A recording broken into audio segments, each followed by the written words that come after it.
Assalamualaikum warahmatullahi wabarakatuh. Halo semuanya, kami dari kelompok 11. Di sini kami akan membahas lanjutan dari landasan historis pendidikan. Untuk anggota kelompoknya sendiri, kelompok 11 memiliki anggota yang pertama yaitu saya sendiri, Aska Putra Pratama, dengan NIM 2108733. Yang kedua ada Mutia Hasna Fakhira dengan NIM 2103370. Dan yang ketiga ada Suci Erviana Nurfadilah dengan NIM 2109313. Lalu yang terakhir ada Wandi Ardi Pratama dengan NIM 2107810. Langsung saja ke pembahasan yang pertama, yaitu perkembangan pendidikan Indonesia tahun 1950 sampai 1959, demokrasi liberal. Yang pertama ada Undang-Undang Dasar, di mana masa demokrasi liberal ditandai dengan dilaksanakannya Undang-Undang Sementara 1950 yang berlaku sejak 17 Agustus 1950 sebagai dasar negara kesatuan II Republik Indonesia. Dalam mukadimah dinyatakan bahwa Pancasila sebagai dasar negara kesatuan dengan rumusan yang sama dengan rumusan konstitusi sementara RIS dan dengan pasal tentang pendidikan yang sama pula dengan pasal 30 konstitusi sementara RIS. Yang kedua ada tujuan dan dasar pendidikan. Tujuan pendidikan dan pengajaran didasarkan pada Undang-Undang Nomor 4 Tahun 1950 tentang dasar-dasar pendidikan dan pengajaran di sekolah yang berlaku di Republik Indonesia. Melalui Undang-Undang Nomor 12 Tahun 1954 berlaku untuk seluruh Indonesia, yang dimana ini membentuk manusia susila yang cakap dan warga negara yang demokratis, serta bertanggung jawab terhadap kesejahteraan masyarakat dan tanah air. Juga pendidikan dan pengajaran berdasarkan atas asas-asas yang termaktub dalam Pancasila, Undang-Undang Dasar Negara Kesatuan, dan atas kebudayaan kebangsaan Indonesia. Untuk sistem persekolahan atau perubahan sistem persekolahan dalam tahun pengajaran tahun ini, yang pertama terdapat sekolah rakyat, di mana sekolah rakyat terbagi menjadi dua, yaitu sekolah rakyat negeri dan sekolah rakyat partikulir, yang dimana diperuntukkan bagi anak-anak warga negara Belanda yang bekerja pada pemerintah Indonesia. Yang kedua ada SM atau MS. SM terbagi jadi dua, yaitu SMP negeri juga MS partikulir. Yang ketiga ada VHO, AMS, ABS atau MHS, di mana yang pertama VHO dalam praktek seluruhnya diubah menjadi SMA istimewa. Lalu AMS menjadi SMA, HBS yang dimana hairstyle HBS dihapus menjadi SMA atau B, MHS menjadi SEM. Yang keempat ada OUUO atau NS atau KS. Yang keempat ini juga dibagi dua. Yang pertama ada OUUO 2 tahun dimasukkan dalam SGB. Yang kedua ada NS 2 tahun, yaitu dasar SM 2 tahun langsung menjadi SGB. Yang kelima ada SPTK atau ST atau MTS. Yang keenam ada SD1, SD2, dan SD3. Yang ketujuh ada SKG, SPNS, dan GOSFO. Nomor 4 ada penyelenggaraan pendidikan. Persiapan kewajiban belajar dalam tahun ini terdapat kursus B1 dan B2 untuk mendidik guru SMA atau SGA atau SGPD atau STM atau SMEA pada tahun 1954. Pada tahun ini didirikan Perguruan Tinggi Pendidikan Guru atau PTPG di Bandung, Malang, dan Batu Sangkar. Lalu ada PP nomor 65 tahun 1951 yang dikeluarkan tentang pelaksanaan penyerahan sebagian daripada urusan pemerintahan pusat dalam lapangan pendidikan, pengajaran, dan kebudayaan kepada provinsi. Tugas dan kewajiban Kementerian Pendidikan, Pengajaran, dan Kebudayaan untuk mendirikan dan menyelenggarakan sekolah-sekolah rendah kecuali sekolah rakyat latihan.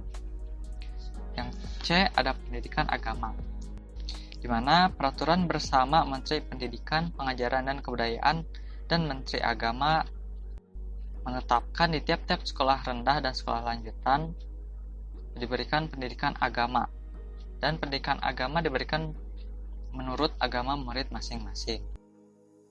Yang selanjutnya ada perkembangan pendidikan Indonesia Merdeka tahun 1959 sampai dengan tahun 1965 atau juga masa demokrasi terpimpin.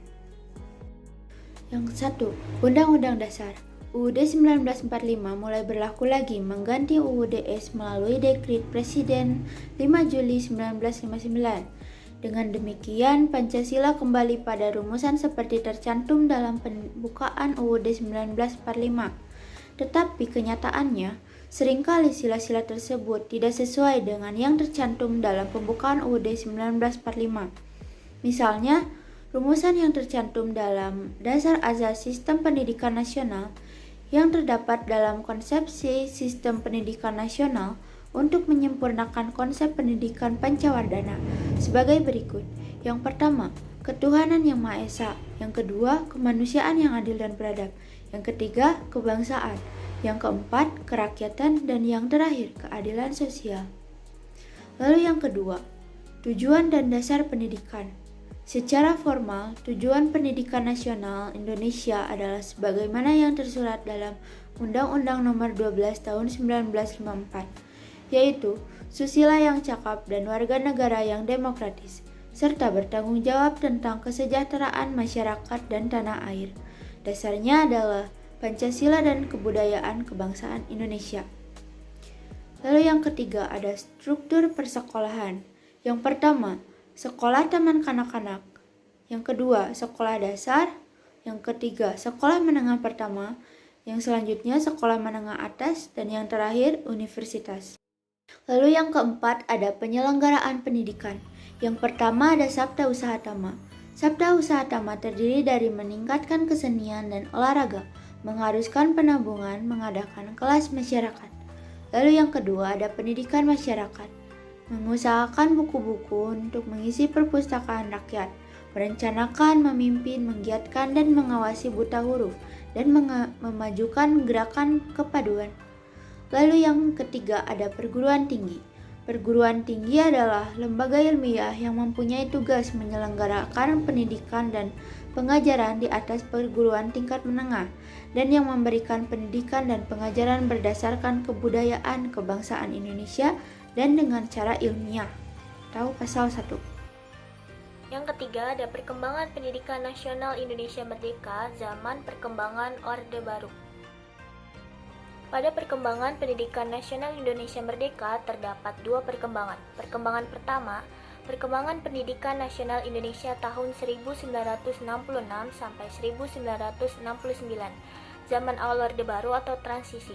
Undang-Undang Dasarnya ialah Orde Baru dimulai setelah penumpasan G30S pada tahun 1965 dan ditandai oleh upaya melaksanakan Undang-Undang Dasar 1945 secara murni dan konsekuen.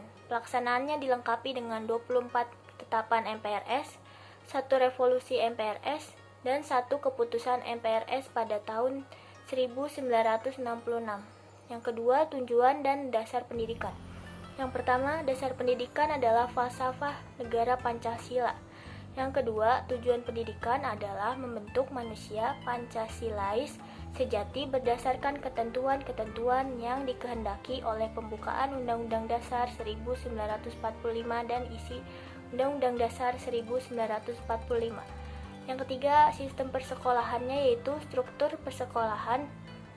Pada dasarnya masih tetap mengikuti struktur lama berdasarkan Undang-Undang Nomor 12 Tahun 1954 dan Undang-Undang Nomor 22 Tahun 1961.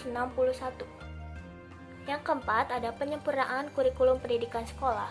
Pertama, kurikulum SD 1964 diubah menjadi kurikulum SD 1968. Dasar, tujuan, dan asas pendidikan Pancasila di SD mencakup 5 prinsip. Salah satunya terdapat landasan ideal.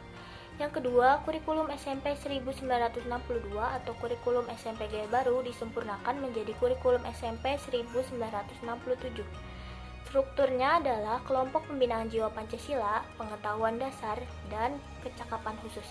Yang ketiga, kurikulum SMA 1964 atau kurikulum Pancawardhana disempurnakan menjadi kurikulum SMA 1968 melalui pembahasan di Semarang. Keempat, kurikulum sekolah kejurusan pada tahun 1967 disusun kurikulumnya baru yang disebut kurikulum 1968.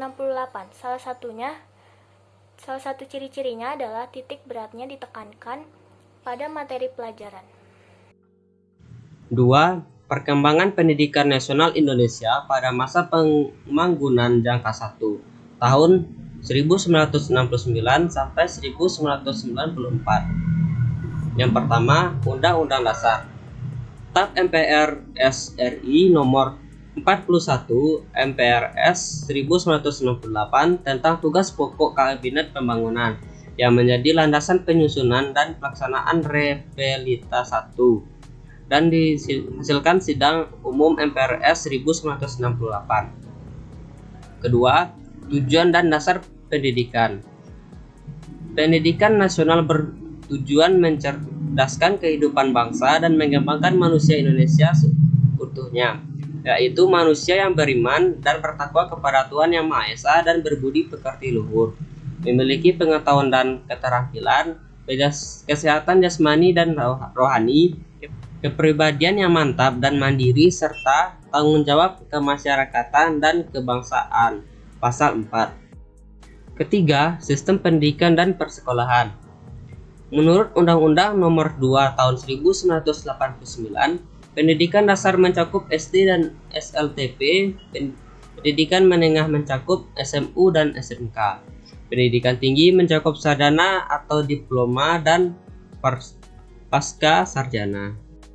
Keempat, penyelenggaraan program pembangunan pendidikan. 1. Perluasan dan pemerataan kesempatan pendidikan. Kedua, peningkatan mutu pendidikan seperti pengadaan alat pendidikan, buku pelajaran, dan peningkatan mutu tenaga pengajar, serta perubahan kurikulum pendidikan. Sekian pembahasan dari kelompok kami, kelompok 11, mengenai lanjutan dari landasan historis pendidikan. Assalamualaikum warahmatullahi wabarakatuh.